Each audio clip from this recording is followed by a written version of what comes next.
short ball. It absolutely rockets over his head. Smith jumps, somehow gets a bat to it. It's gone high. Long on's coming around. Takes the catch. Unbelievable scenes. He's out. ഇത് ഒരു ഓവറിലെ ആദ്യ ബോളാണ്. ഈ short pitch ball bounce ചെയ്ത് ബാറ്ററുടെ തലയുടെ മുകളിലൂടെ പോവുകയാണ്. ഇത് കണ്ട ബാറ്റർ വളരെ ഉയരത്തിൽ ഉയർന്നു ചാടി ആ പന്തിൽ എത്തി അടിക്കുന്നു. പന്ത് ക്യാച്ച് ആവുകയും ചെയ്യുന്നു. അപ്പോൾ അവിടെ എന്താണ് സംഭവിക്കുക? ഔട്ടാണോ, നോ ബോൾ ആണോ, നോട്ട് ഔട്ട് ആണോ? ഇങ്ങനെ ഒരു സംശയം പലർക്കും ഉണ്ടാവാം. MCC ക്രിക്കറ്റ് നിയമം അനുസരിച്ച് കുത്തി ബാറ്ററുടെ തലയ്ക്ക് മുകളിലൂടെ പോകുന്ന ബോളുകൾ അല്ലെങ്കിൽ പോവുമായിരുന്ന ബോളുകൾ നോ ബോൾ ആണ്. അപ്പോൾ ഈ പന്തും നോ ബോൾ ആണോ? അങ്ങനെയല്ലല്ലോ. ചിലർക്ക് സംശയം തോന്നാം. കാരണം അന്താരാഷ്ട്ര മത്സരങ്ങളിലും IPL-ലും എല്ലാം തലയ്ക്ക് മുകളിലൂടെ കടന്നു പോകുന്ന ഇത്തരം പന്തുകൾ സാധാരണ വൈഡാണ് വിളിക്കാറുള്ളത്. ഇതിൽ അടിച്ചത് കൊണ്ട് വൈഡും ആവില്ലല്ലോ.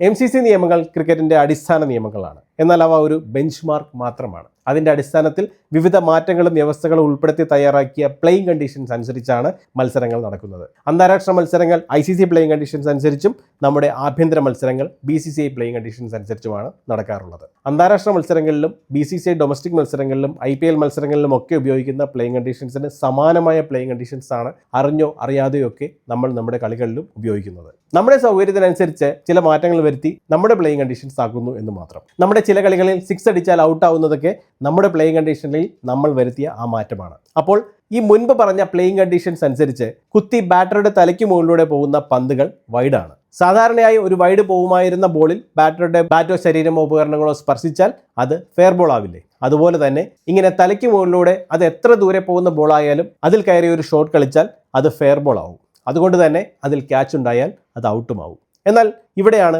ഏറ്റവും പ്രധാന പോയിന്റ്. ഇത് അനുവദനീയമായ ബൗൺസറുകൾ വരെ മാത്രമാണ്. ഒരു ഓവറിലെ അനുവദനീയമായ ബൗൺസറുകളുടെ പരിധി കഴിഞ്ഞാൽ പിന്നീട് കുത്തി ഉയർന്ന ഷോൾഡറിന് മുകളിലേക്ക് വന്നാൽ പോലും അത് നോ ബോൾ ആയിരിക്കും. അപ്പോൾ ഇത് ഒരു ഓവറിലെ ആദ്യ പന്താണെങ്കിൽ അത് ഔട്ടായിരിക്കും. അനുവദനീയമായ ബൗൺസറുകൾ കഴിഞ്ഞുള്ള ബോൾ ആണെങ്കിൽ അത് നോ ബോളും നോട്ട് ഔട്ടുമായിരിക്കും.